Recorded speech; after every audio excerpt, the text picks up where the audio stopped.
Hello friends, ಇವತ್ತಿನ ಸಂಚಿಕೆಯಲ್ಲಿ ಏನಾಯಿತು ಅಂತ ನೋಡ್ಕೊಂಡು ಬರೋಣ ಬನ್ನಿ. ಅವನು ತಾನೇ ಏನು ಮಾತಾಡ್ತಾನೆ ಅತ್ತೆ, ಅವಳು ಸಂಬಂಧ ಕಟ್ಕೊಂಡು ಕೈ ತೊಳ್ಕೊಬೇಕು ಅಂತ ಹೋದ. ಅಲ್ಲಿ ಹೋದರೆ ಇದೆಲ್ಲ ತಳ್ಕೊಂಬಳ್ಕ ಆಗೋಯ್ತು ಅಂತಾರೆ ಈಶ್ವರಿ. ಏನು ಹೇಳ್ತಿದ್ಯೇ, ಚೂರು ಬಿಡಿಸಿ ಹೇಳೆ ಅಂತಾರೆ ಅಜ್ಜಿ. ಭದ್ರ ನನಗೆ ಅವಳು ಕೂಟೆ ಬಾಳೋದಕ್ಕೆ ಇಷ್ಟ ಇಲ್ಲ ಅಂತ ಹೇಳಿದ್ರು. ಅವಳು ನಾನು ಭದ್ರನ ಕೂಡೆ ಬಾಳಬೇಕು ಅಂತ ಹೇಳಿದ್ಲು ಅಂತಾಳೆ ಸಾವಿತ್ರಿ.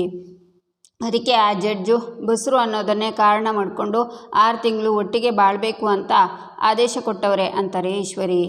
ಅಜ್ಜಿ ಮೌನ ಖುಷಿಯಿಂದ ನಗ್ತಾರೆ. ಅಲ್ಲ ಅತ್ತೆ, ಅವ್ರು ಹೇಳಿದ್ದಕ್ಕೆ ಒಪ್ಕೊಂಡು ಸುಮ್ಕೆ ಬಂದುಬಿಟ್ರಾ? ಅವಳಿಂದ ಎಷ್ಟು ನೋವು ಅವಮಾನ ಅನುಭವಿಸಿದ್ದೀವಿ ಅಂತ ನೀವಾದರೂ ಹೇಳಬೇಕಿತ್ತು ತಾನೆ ಅಂತಾಳೆ ವಿನಂತಿ. ಅಯ್ಯೋ, ಹಂಗೆ ಹೇಳೋಕೆ ಹೋಗಿದ್ದೆ ಕಣೆ, ಆ ಜಡ್ಜು ಸರಿಯಾಗಿ ಮುಖಕ್ಕೆ ಹೋಗಿದ್ರು ಅಂತಾಳೆ ಸಾವಿತ್ರಿ. ಅದು ಅತ್ತೆ ಅಂತ ಚಿತ್ರ ಹೇಳುವಾಗ, ಏಯ್ ನೀನೇ ಸ್ವಲ್ಪ ಬಾಯಿ ಮುಚ್ಕೊಂಡು ಇರ್ತೀಯಾ ಲೇ, ಅವರು ಹಾಲು ಅನ್ನ ಉಂಡವರು, ಅವ್ರ ಬಾಯಿ ಸಿಹಿ ಕೈ ಎರಡೂ ನೋಡಿರುತ್ತೆ. ಯಾರ ಮನಸ್ಸಲ್ಲಿ ಕೋಪ ಇದೆ, ಯಾರ ಮನಸ್ಸಲ್ಲಿ ಪಿರುತಿ ಇದೆ ಅನ್ನೋದನ್ನು ನೋಡೇ ಅರ್ಥ ಮಾಡ್ಕೊಂಡಿರ್ತಾರೆ. ದೂರ ಆಗೋಕ್ಕೆ ಇಲ್ಲಿಗೆ ಬಂದಿದ್ದಾರೋ ಅಥವಾ ಕೋಪದ ಕೈಲಿ ಬುದ್ಧಿ ಕೊಟ್ಟು ಇಲ್ಲಿಗೆ ಬಂದಿದ್ದಾರೋ ಅನ್ನೋದನ್ನು ಅವ್ರು ನೋಡಿನೇ ಅರ್ಥ ಮಾಡ್ಕೋತಾರೆ. ಇಂಥವ್ರನ್ನು ಈಗಲೇ ದೂರ ಮಾಡೋದು ಬೇಡ ಅಂತ ಅರ್ಥ ಮಾಡ್ಕೊಳ್ಳೋಕ್ಕೆ ಹೊಸ ಅವಕಾಶ ಕೊಡೋಣ ಅಂತ ಹೀಗೆ ತೀರ್ಪು ಕೊಟ್ಟಿರ್ತಾರೆ. ಇದು ಬರೀ ತೀರ್ಪಲ್ಲ, ಅವರಿಬ್ಬರು ಪರಸ್ಪರ ಅರ್ಥ ಮಾಡ್ಕೊಳ್ಳೋಕ್ಕೆ ಆ ಜಡ್ಜ್ ಮುಖಾಂತರ ದೇವ್ರು ಕೊಡಿಸಿರೋ ಅವಕಾಶ ಇದು. ಇದೆಲ್ಲ ನೋಡ್ತಿದ್ರೆ ನನಗನ್ನಿಸ್ತಿದೆ ಇದೆಲ್ಲ ಶುಭ ಸೂಚನೆ ಕಣೆ ಮೋನ, ಶುಭ ಸೂಚನೆ ಅಂತಾರೆ ಅಜ್ಜಿ. ಭದ್ರ ಅಂತಾರೆ ಮೋನ. ಹೇಳವ, ನೀನು ಹೇಳೋದೇನಾದರೂ ಬಾಕಿ ಇದೆಯಾ ಅಂತಾನೆ ಭದ್ರ. ನಾನು ನಿನಗೆ ಬೇಸರ ಆಗುವಂಥ ವಿಷಯ ಹೇಳೋಕ್ಕಿಲ್ಲ, ಒಂದು ಸಂತೋಷದ ವಿಷಯ ಅದೇ, ಅದು ಕಣ್ಮಣಿ ಅಂತ ಮೋನ ಹೇಳುವಾಗ, ಅಯ್ಯೋ ಗುಬ್ಬಿ ಮರಿ ಬಂದುಬಿಟ್ಲಾ ಅಂತ ಭದ್ರ ಖುಷಿ ಆಗ್ತಾನೆ. ಹ್ಞೂ ಕಣಪ್ಪ ಬಂದವಳೆ ಅಂತಾರೆ ಮೋನ. ಹೌದಾ, ಮತ್ತೆ ಎಲ್ಲವಳು ಅಂತಾನೆ ಭದ್ರ. ಅವಳನ್ನು ಕರ್ಕೊಂಡು ಬರೋಕ್ಕೆ ನೀವು ಯಾರೂ ಹೋಗಿಲ್ಲ ಅಂತವ ಕೋಪ ಮಾಡಿಕೊಂಡು ಕುಂತವಳೆ ಅಂತಾರೆ ಮೋನ. ಅಷ್ಟೇ ತಾನೇ, ನನ್ನ ಗುಬ್ಬಿ ಮರಿಗೆ ಹೆಂಗೆ ಸಮಾಧಾನ ಮಾಡಬೇಕು ಅಂತ ನನಗೆ ಬಹು ಸಂದಾಗಿ ಗೊತ್ತುಬಿಡು ಅಂತ ಭದ್ರ ಒಳಗೆ ಹೋಗ್ತಾನೆ. ನೋಡಿದ್ದೇನೆ ಮೋನ, ನಮ್ಮ ಭದ್ರನ ಮುಖದಲ್ಲಿ ನಗು ಸಂತೋಷ ನೋಡಿ ಅದೆಷ್ಟು ಕಾಲ ಆಗೋಗಿತ್ತು. ಬಾ ನನಗೆ ತುಪ್ಪದನ್ನ ಕೊಡು ಬಾ ಅಂತ ಅಜ್ಜಿ ಹೋಗ್ತಾರೆ. ಆಹಾ, ಈ ಮುದುಕಿ ಯಾವಾಗಲೂ ಅವಳು ಸಂತೋಷನೇ ನೋಡ್ತಿರ್ತಾಳೆ, ಒಂದು ದಿನವೂ ನನ್ನ ಕಡೆ ಗಮನ ಕೊಟ್ಟಿಲ್ಲ ಅಂತಾಳೆ ಸಾವಿತ್ರಿ. ಈಚೆ ರತ್ನನ ಮನೆಯಲ್ಲಿ ರತ್ನ ದೇವರಿಗೆ ಆರತಿ ಮಾಡಿ ಎಲ್ರಿಗೂ ಆರತಿನ ಕೊಡ್ತಾರೆ. ದೇವರಿಗೆ ಕೈ ಮುಗಿದು ನಿಂತ್ಕೊಂಡು, ದೇವರೇ ನನ್ನ ಮಗಳಿಗೆ ಜೊತೆಯಾಗಿ ನಿಂತ್ಕೊಂಡು ಕಾಪಾಡಪ್ಪ ದೇವ್ರೆ ಅಂತ ರತ್ನ ಕೈ ಮುಗಿತಾರೆ. ವಿದ್ಯಾ, ನೀನು ಒಂಟಿಯಾಗಿ ಗಂಡನ ಮನೆಗೆ ಹೋಗ್ತಿರೋದು 3ನೇ ಕಿತ ಕಣವ, 3ಕ್ಕೆ ಮುಕ್ತಾಯ ಅನ್ನೋ ಹಾಗೆ ಇದೇ ಕೊನೆ ಆಗಬೇಕು ಅಂತಾರೆ. ಹ್ಞೂ ಕಣವ, ಇನ್ಮ್ಯಾಕೆ ನೀನು ಈ ಮನೆಗೆ ಬರಬೇಕಾದ್ರೆ ನಿನ್ನ ಗಂಡನ ಜೊತೆನೇ ಬರಬೇಕು. ಕಾರಣ ಏನಾರ ಇರಲಿ, ಕೋಪ ಮಾಡಿಕೊಂಡು ಒಂಟಿಯಾಗಿ ಮಾತ್ರ ಬರಬೇಡ. ನೋಡು ವಿದ್ಯಾ, ಒಂದು ಹೆಣ್ಣು ಗಂಡನ ಜೊತೆ ಬದುಕಿದ್ರೇ ಅವಳಿಗೆ ಬೆಲೆ.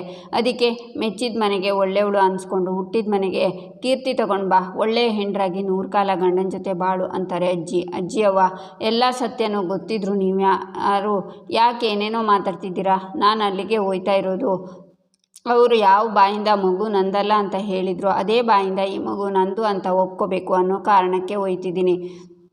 ಎಲ್ಲಕ್ಕಿಂತ ಹೆಚ್ಚಾಗಿ ಕೋರ್ಟು ಅಲ್ಲಿ 6 ತಿಂಗಳು ಬದುಕಬೇಕು ಅಂತ ಹೇಳಿದ್ದಕ್ಕೆ ಹೊರತು ಅವ್ರ ಕೂಟೆ ಸಂಬಂಧ ಮಾಡೋದಕ್ಕಲ್ಲ ಅನ್ನೋದನ್ನು ನೀವು ಸಂದಾಗಿ ಅರ್ಥ ಮಾಡ್ಕೊಂಡ್ಬಿಡಿ ಅಂತಾಳೆ ವಿದ್ಯಾ. ಅದು ಹಂಗಲ್ಲ ಕಣವ ಅಂತ ರತ್ನ ಹೇಳುವಾಗ, ರತ್ನಕ್ಕ ಯಾವಾಗ ಏನು ಮಾಡಬೇಕು ಅಂತ ನನ್ನ ಅತ್ತಿಗೆ ಅಮ್ಮಂಗೆ ಚೆನ್ನಾಗಿ ಗೊತ್ತು, ನೀನು ಸುಮ್ಕಿರು.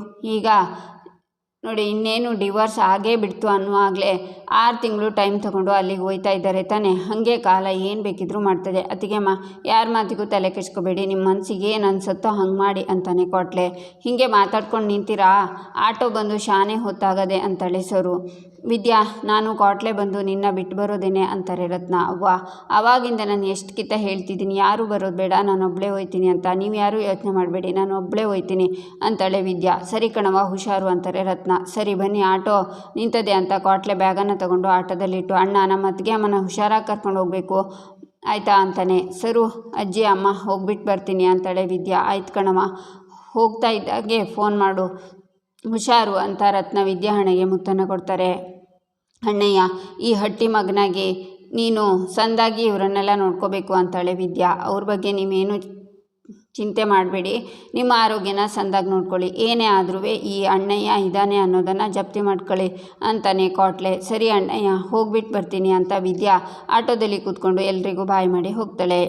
ಈಚೆ ಕಣ್ಮಣಿ ರೂಮಲ್ಲಿ ಬೆಡ್ ಮೇಲೆ ಸಿಟ್ಟಿಂದ ಕೂತಿರ್ತಾಳೆ. ಭದ್ರ ನಿಧಾನಕ್ಕೆ ಬಂದು ಗುಬ್ಬಿ ಮರಿ ಅಂತಾನೆ. ಆಗ ಕಣ್ಮಣಿ ಸಿಟ್ಟಿಂದ ಈಗ ಯಾಕೆ ಬಂದಿದ್ಯಾ ಅಂತಾಳೆ. ಅದು ಈ ರೂಮ್ನಾಗೆ ಚಂಡಮಾರುತ ಇದ್ಬಿಟ್ಟದೆ ಅಂದರು, ಅದಕ್ಕೆ ನೋಡ್ಕೊಂಡು ಹೋಗುವ ಅಂತ ಬಂದೆ ಅಂತಾನೆ ಭದ್ರ. ಕದ ತೆಗ್ದಿದ್ಯಲ್ಲ ನೋಡ್ಕೊಂಡು ಹೋಗು ಅಂತಾಳೆ ಕಣ್ಮಣಿ. ಅದೇ ಯಾಕೆ ಕೋಪ ಮಾಡಿಕೊಂಡು ಚಂಡಮಾರುತ ಬರ್ತಾ ಇರೋ ಆ ದೇವಿನ ನೋಡ್ಕೊಂಡು ಹೋಗೋದೇನೆ ಇರೋದು ಹಿಂಗೆ ಅಂತಾನೆ ಭದ್ರ. ನಾನೀಗ ಜೋಕ್ ಕೇಳೋ ಮೂಡಲಿಲ್ಲ ಅಂತಾಳೆ ಕಣ್ಮಣಿ. ಆಚೆ ಕಡೆ ಒಡೆದೋಗಿರೋ ಪಾಟ್ಗಳನ್ನು ನೋಡಿದಾಗಲೇ ಗೊತ್ತಾಯಿತು ಅಂತಾನೆ ಭದ್ರ. ಅದನ್ನು ತಿಳಿದ ಮೇಲೂ ಯಾಕೆ ಬಂದಿದ್ಯಾ ಅಂತಾಳೆ ಕಣ್ಮಣಿ. ನೀನು ಕೋಪಕ್ಕೆ ಕಾರಣ ಏನು ಅಂತ ತಿಳ್ಕೊಳ್ಳುವ ಅಂತಾನೆ ಭದ್ರ. ಗೊತ್ತಿದ್ರೂ ಗೊತ್ತಿಲ್ಲದೆ ಇರೋ ಹಾಗೆ ನಾಟಕ ಆಡೋದೇನು ಬೇಕಾಗಿಲ್ಲ ಅಂತಾಳೆ ಕಣ್ಮಣಿ. ಅದೇ ನನ್ನ ಗುಬ್ಬಿ ಮರಿ ಬಾಯಲ್ಲಿ ಒಂದು ಸರ್ತಿ ಕೇಳೋಣ ಅಂತಾನೆ ಭದ್ರ. ವರ್ಷದ ಮೇಲೆ ಬರ್ತಾ ಇರೋ ತಂಗಿನ ರೈಲ್ವೆ ಸ್ಟೇಷನ್ನಿಂದ ಕರ್ಕೊಂಡು ಬರೋಕ್ಕೆ ಸಮಯ ಇಲ್ಲದೆ ಇರೋನಿಗೆ ಈಗ್ಯಾಕೋ ಮಾತು ಅಂತಾಳೆ ಕಣ್ಮಣಿ.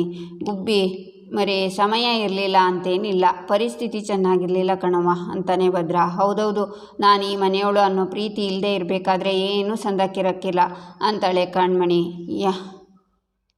ಯಾವಳು ಹೇಳ್ದವಳು ನೀನು ಈ ಮನೆಯವಳಲ್ಲ ಅಂತ? ಯಾರಾದರೂ ಹಂಗೆ ಹೇಳಿದರೆ ರುಂಡ ಚೆಂಡಾಡ್ಬಿಡ್ತೀನಿ ಅಷ್ಟೇ ಅಂತಾನೆ ಭದ್ರ. ಇಂಥ ಮಾತಿಗೆಲ್ಲ ಬಗ್ಗೋ ಮಗಳಲ್ಲ ನಾನು ಅಂತಾಳೆ ಕಣ್ಮಣಿ.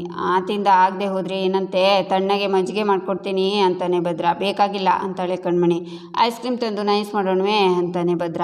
ಕೋಪ ತಣ್ಣಗಾಗಕ್ಕಿಲ್ಲ ಅಂತಾಳೆ ಕಣ್ಮಣಿ. ಹಂಗಾರೆ ಸಾರಿ ಕೇಳಿದರೆ ನಿಜವಾಗ್ಲೂ ಸಾರಿ ಕಣ್ಮಣಿ, ನಿನ್ನ ಕರ್ಕೊಬರೋಕ್ಕೆ ನಾನೇ ಬರಬೇಕಾಗಿತ್ತು, ಆದರೆ ಏನು ಮಾಡೋದು ಅಂತಾನೆ ಭದ್ರ.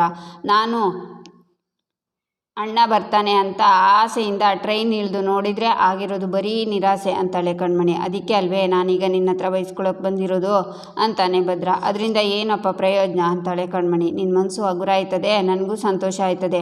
ಏ ಕಳ್ಳಿ ಅಂತಾನೆ ಭದ್ರ.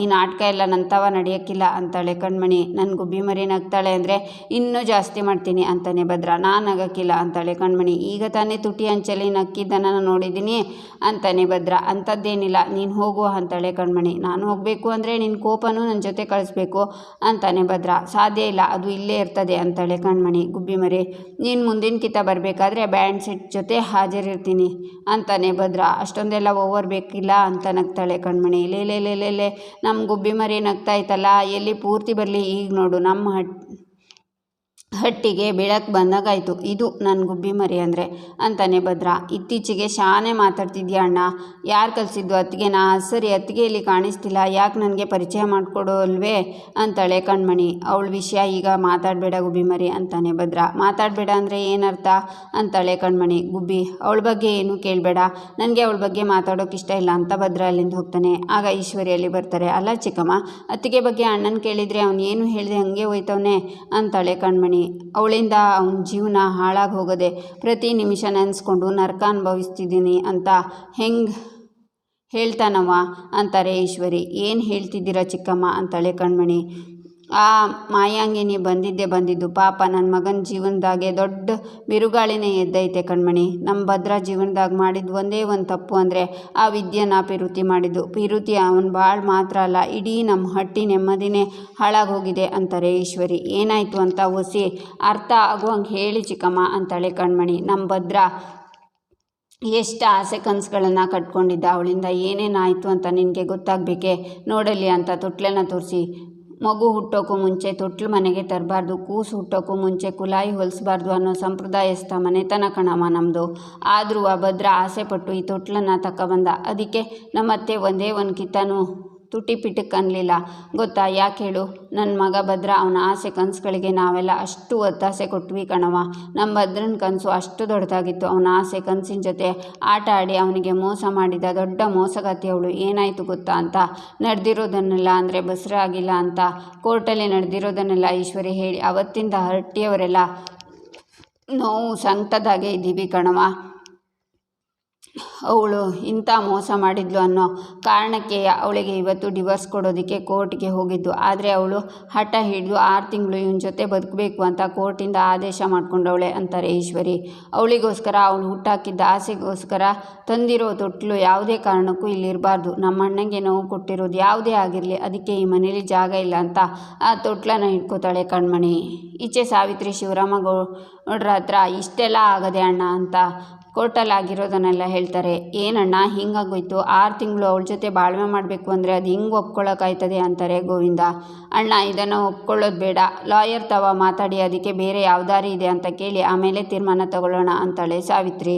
ಆಗ ಈಶ್ವರಿ ಬಂದು, ಅಯ್ಯೋ ಅತ್ತೆ, ಭಾವ ಭದ್ರ ಅವನ ಮಗಿಗೆ ಅಂತ ತಂದಿಟ್ಟಿದ್ದ ತೊಟ್ಲನ್ನು ಕಣ್ಮಣಿ ತಗೊಂಡೋಗಿ ಬಿಸಾಕ್ತಾವಳೆ ಅಂತಾರೆ.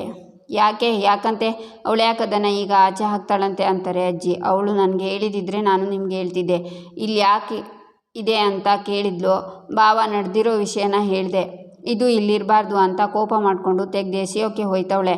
ನಾನು ಎಷ್ಟಂತ ಹೇಳಬೇಕು, ನನ್ನ ಮಾತು ಕೇಳೋ ಸ್ಥಿತಿಲಿ ಅವಳಿಲ್ಲ ಅಂತಾರೆ ಈಶ್ವರಿ. ಕಣ್ಮಣಿ ಇಂಥ ಕೆಲಸ ಮಾಡ್ತಾವಳ ಅಂತಾರೆ ಮೋನ. ಅವಳುವೇ ಶಾನೆ ಕೋಪ ಮಾಡ್ಕೊಂಡವಳೆ. ಅಣ್ಣನ ನೆಮ್ಮದಿ ಹಾಳು ಮಾಡಿದ ನೆನಪು ಈ ಮನೇಲಿ ಇರಬಾರ್ದು ಅಂತ ಬಿಸಾಕೋಕ್ಕೆ ಹೊಂಟವಳೆ ಅಂತಾರೆ ಈಶ್ವರಿ. ರೀ, ಅವಳು ಯಾಕೆ ಹಿಂಗೆ ಆಡ್ತಾವಳೆ, ನನ್ನ ಮಾತಂತೂ ಕೇಳೋಕ್ಕಿಲ್ಲ, ನೀವಾದರೂ ಒಸಿ ಹೇಳಿ ಅಂತಾರೆ ಮೋನ. ಆಗ ಎಲ್ಲರೂ ಬರ್ತಾರೆ. ಈಚೆ ಕಣ್ಮಣಿ ತೊಟ್ಲನ್ನು ವಿದ್ಯಾ ಬಂದು ಅದನ್ನು ಹಿಡ್ಕೋತಾಳೆ. ಆಗ ಅಲ್ಲಿಗೆ ಮನೆಯವರೆಲ್ಲ ಬರ್ತಾರೆ. ಎಲ್ಲರೂ ಶಾಕ್ನಿಂದ ವಿದ್ಯಾನೇ ನೋಡ್ತಾರೆ. ವಿದ್ಯಾ ಅಂತಾರೆ ಮೋನ. 3 ಅಡಿ ಬ್ಯಾಗ್ ಸಮೇತ ಬಂದುಬಿಟ್ಟವಳೆ ಅಂತಾಳೆ ಚಿತ್ರ. ಅವಳು ಏನಾರ ತಂದಿರಲಿ, ಅವಳನ್ನು ಹಟ್ಟಿ ಬಿಟ್ಕೊಳ್ಸೋಕೆ ನಾನು ಆಗಲೇ ಕಣ್ಮಣಿನ ತಯಾರು ಮಾಡಾಗಿದೆ. ಇನ್ಮ್ಯಾಕೆ 3 ಅಡಿನ ನೋಡ್ಕೊಳ್ಳೋಕ್ಕೆ ಕಣ್ಮಣಿ ಅವಳೆ, ನೀನು ಆರಾಮಾಗಿದ್ಕೊಂಡು ತಮಾಷೆ ನೋಡು ಅಂತಾರೆ ಈಶ್ವರಿ. ಏಯ್, ಬ್ಯಾಗ್ ತಗೊಂಡು ಈ ಮನೆಗೆ ಬರೋಕ್ಕೆ ನಿನಗೆಷ್ಟೇ ಧೈರ್ಯ? ಯಾಕೆ ನಮ್ಮ ಅಣ್ಣನ ಜೀವನ ಹಾಳು ಮಾಡಿರೋದು, ಈ ಹಟ್ಟಿ ನೆಮ್ಮದಿ ಕಿತ್ಕೊಂಡಿರೋದು ಸಾಕಾಗಿಲ್ವೇ? ಇನ್ನೂ ಏನೇನು ಮಾಡಬೇಕು ಅಂತ ಇಲ್ಲಿಗೆ ಬಂದಿದ್ಯಾ ಅಂತಾಳೆ ಕಣ್ಮಣಿ ಯಾಕೆ ಇಷ್ಟೊಂದು ಕೋಪ ಮಾಡ್ಕೊಂಡಿದ್ಯಾ? ಸ್ವಲ್ಪ ನಾನು ಹೇಳೋದನ್ನು ಕೇಳು ಅಂತಾರೆ ಮೋನ. ಏನಮ್ಮ ಕೇಳೋದು, ಇವಳಿಂದ ಇಲ್ಲಿ ಗಂಟ ಆಗಿರೋದು ಸಾಕಾಗಿಲ್ವೇ ಅಂತಾಳೆ ಕಣ್ಮಣಿ. ನೀನು ತಪ್ಪು ತಿಳ್ಕೊತಿದ್ಯಾ ಅಂತಾರೆ ಮೋನ. ಇವತ್ತು ನಮ್ಮ ಹಟ್ಟಿಲಿ ಎಲ್ಲರ ಮುಖದಲ್ಲಿ ಕಾಣಬೇಕಾಗಿರೋ ಸಂತೋಷ ಯಾವುದೂ ಕಾಣೋಕ್ಕಿಲ್ಲ, ಬದಲಾಗಿ ಕೋಪ ಬೇಸರ ಕಾಣೋ ಹಂಗೆ ಮಾಡಿರೋದು ಯಾರು? ತಂಗಿನ ಬರ್ಮಾಡ್ಕೊಳ್ಳೋ ಸಂಭ್ರಮದಲ್ಲಿ ಭಾಗಿಯಾಗಿರೋದು ಬಿಟ್ಟು ಕೋರ್ಟಲ್ಲಿ ತಲೆ ತೆಗೆಸ್ಕೊಂಡು ನಿಂತ್ಕೊಳ್ಳೋ ಹಾಗೆ ಮಾಡಿರೋದು ಯಾರು? ಇವಳು ತಾನೆ. ನಮ್ಮ ಅಣ್ಣನ ನಗು ಹಟ್ಟಿ ಸಂತೋಷನ ಕಿತ್ಕೊಂಡಿರೋದು ಇವಳೇ ತಾನೆ ಅಂತಾಳೆ ಕಣ್ಮಣಿ. ಆಗ ಮೋನ ಕಣ್ಮಣಿ ಅಂತಾರೆ, ಅಮ್ಮ, ನಮ್ಮ ಹಟ್ಟಿಗೆ ಯಾರಾದರೂ ಬರ್ತಾರೆ ಅಂದರೆ ಸಂತೋಷದಿಂದ ಆರತಿ ಮಾಡೋಕ್ಕೆ ನಿಂತ್ಕೋತಿದ್ವಿ. ಈಗ ನಾನು ಬಂದಾಗ ಒಬ್ಬರ ಮುಖದಲ್ಲಾದರೂ ನಗು ಇತ್ತಾ? ಇಲ್ಲ ತಾನೆ. ನಿಮ್ಮೆಲ್ಲರ ಮುಖದಲ್ಲಿ ನಗು ಕಿತ್ಕೊಂಡಿರೋದು ಇವಳೇ ತಾನೆ ಅಂತಾಳೆ ಕಣ್ಮಣಿ. ಸತ್ಯ ತಿಳ್ಕೊಳ್ದೆ ಏನೇನೋ ಮಾತಾಡಬೇಡ ಕಣ್ಮಣಿ ಅಂತಾರೆ ಅಜ್ಜಿ. ಎಲ್ಲ ತಿಳ್ಕೊಂಡೆ ಮಾತಾಡ್ತೀವಿ ಅಮ್ಮಮ್ಮ, ನಾನು ಬೇರೆಯವರ ವಿಷಯ ಬಿಡು. ಪಿರುತಿ ಮಾಡೋಳು ಕಣ್ಮುಂದೆ ಬಂದವಳೆ ಅನ್ನೋ ಪ್ರೀತಿ ಆಗಲಿ ಸಂತೋಷ ಆಗಲಿ ಕಣ್ಣಲ್ಲಿ ಕಾಣ್ತಾ ಇದೆಯಾ? ಇಲ್ಲ, ಆ ಕಣ್ಣಲ್ಲಿ ಕಾಣ್ತಿರೋದು ಬರೀ ಕೋಪ. ಅಂದರೆ ಇವಳಿಂದ ಅಣ್ಣ ಎಷ್ಟು ಸಂಕಟ ಅನುಭವಿಸ್ತಾ ಅನ್ನೋದನ್ನು ಅರ್ಥ ಮಾಡ್ಕೊ. ಈ ಹಟ್ಟಿ ಮಗಳಾಗಿ ಹೇಳ್ತಿದ್ದೀನಿ, ಒಂದೇ ಒಂದು ಕ್ಷಣ ಇರಲಿ ನಿಂತ್ಕೊಳ್ದೆ ಹೋಯ್ತಾ ಇರು. ಇನ್ಯಾವತ್ತು ಈ ಹಟ್ಟಿ ಕಡೆ ತಲೆ ಹಾಕಬೇಡ ಅಂತಾಳೆ ಕಣ್ಮಣಿ. ಚಿತ್ರ ವಿನಂತಿ ಈಶ್ವರಿ ಸಾವಿತ್ರಿ ಸ್ಮೈಲ್ ಮಾಡ್ತಾರೆ. ಹೇಳ್ತಾ ಇವನಿ ತಾನೆ, ಗಂಟು ಮೂಟೆ ತಗೊಂಡು ಬಂದು ದಾರಿಲಿ ಹೋಯ್ತಾ ಇರು ಅಂತಾಳೆ ಕಣ್ಮಣಿ. ನಾನು ಇಲ್ಲಿಗೆ ಬಂದಿರೋದು ಹೋಗೋದಿಕ್ಕಲ್ಲ, ಇಲ್ಲೇ ಇರೋದಕ್ಕೆ ಅಂತಾಳೆ ವಿದ್ಯಾ. ಏಯ್, ಏನು ಹೇಳ್ತಿದ್ಯಾ ಅಂತಾಳೆ ಕಣ್ಮಣಿ. ಕೋಪದಲ್ಲಿರೋ ನಿಮಗೆ ನಾನೀಗ ಏನೇ ಹೇಳಿದ್ರೂ ಅರ್ಥ ಆಗೋಕ್ಕಿಲ್ಲ. ಅರ್ಥ ಮಾಡಿಸೋ ಪ್ರಯತ್ನ ಮಾಡಿದ್ರೂ ನೀವು ಕೇಳೋ ಮನಸ್ಥಿತಿನಲ್ಲಿ ಈಗ ಇಲ್ಲ. ಯಾಕಂದರೆ ಈಗ ನಿಮ್ಮ ಮನಸ್ಸು ಬೇರೆ ಯಾವುದೋ ಸತ್ಯನ ನಂಬ್ಕೊಂಡದೆ. ಈಗ ನಾನು ನಿಮಗೆ ಬೇರೆ ಏನೇ ಹೇಳಿದ್ರು ಅರ್ಥ ಮಾಡಿಸ್ಕೊಳ್ಳೋದಕ್ಕೆ ಸಾಧ್ಯ ಇಲ್ಲ ಅಂತಾಳೆ ವಿದ್ಯಾ. ಏಯ್, ನೀನು ಏನೇ ಹೇಳಿದ್ರು ಈ ಹಟ್ಟಿನಲ್ಲಿ ನಿನಗೆ ಜಾಗ ಇಲ್ಲ ಅಷ್ಟೇ ಅಂತಾಳೆ ಕಣ್ಮಣಿ. ಆಗ ವಿದ್ಯಾ ಬ್ಯಾಗಿಂದ ಲೆಟರ್ನ ತೆಗೆದು ನನ್ನನ್ನು ಇಲ್ಲಿಂದ ಹೋಗು ಅಂತ ಹೇಳೋದಕ್ಕೆ ಮುಂಚೆ ಕೋರ್ಟ್ ಏನು ಆದೇಶ ಕೊಟ್ಟದೆ ಅಂತವ ಒಂದ್ಕಿತ ನೋಡು ಅಂತಾಳೆ ವಿದ್ಯಾ. ಆಗ ಎಲ್ಲರೂ ಶಾಕ್ ಆಗ್ತಾರೆ. ಈಗ ಅವಳು ಕೋರ್ಟ್ ಆದೇಶ ತಗೊಂಡು ಈ ಹಟ್ಟಿಯಲ್ಲಿ ಬಾಳೋಕೆ ಅಂತ ಬಂದವಳೆ. ನೀನು ಬ್ಯಾಗ್ ತಗೊಂಡು ನಿನ್ನ ಕೋಣೆ ಕಡೆ ನಡಿ ಅಂತಾರೆ ಅಜ್ಜಿ. ನಾನು ಹಟ್ಟಿ ಒಳಗೆ ಬರೋಕ್ಕಿಲ್ಲ. ನಾನು ಮಾಡಿರೋ ತಪ್ಪಿಗೆ ಶಿಕ್ಷೆ ರೂಪದಲ್ಲಿ ಈ ಹಟ್ಟಿನ ಬಿಟ್ಟು ಹೋಗಿದ್ದೀನಿ. ಕೋರ್ಟ್ನಲ್ಲಿ ಹೇಳಿರೋ ಹಾಗೆ ನನ್ನ ಮಗಿನ ಅಪ್ಪ ನನ್ನ ಜೊತೆ ಇದ್ದರೆ ನನಗೆ ಅಷ್ಟೇ ಸಾಕು ಅಂತಾಳೆ ವಿದ್ಯಾ. ನೀನು ಎಷ್ಟೇ ತಿಪ್ಪರ್ಲಾಗ ಹಾಕಿದ್ರು ನಾನು ಮಾತ್ರ ಅಲ್ಲಿಗೆ ಬರಲ್ಲ ಅಂತಾನೆ ಭದ್ರ. ಅವರನ್ನು ಅಲ್ಲಿಗೆ ಹೆಂಗೆ ಕರೆಸ್ಕೋಬೇಕು ಅನ್ನೋದು ನನಗೆ ಸಂದಾಗಿ ಗೊತ್ತು ಅಂತಾಳೆ ವಿದ್ಯಾ. ಇಲ್ಲಿಗೆ ಈ ಸಂಚಿಕೆ ಮುಕ್ತಾಯವಾಗುತ್ತೆ. ಮುಂದಿನ ಸಂಚಿಕೆಗಾಗಿ ನಮ್ಮ ಚಾನಲನ್ನು ನೋಡಿ ಸಬ್ಸ್ಕ್ರೈಬ್ ಮಾಡಿ, ಲೈಕ್ ಮಾಡಿ, ಸಪೋರ್ಟ್ ಮಾಡೋದನ್ನು ಮರಿ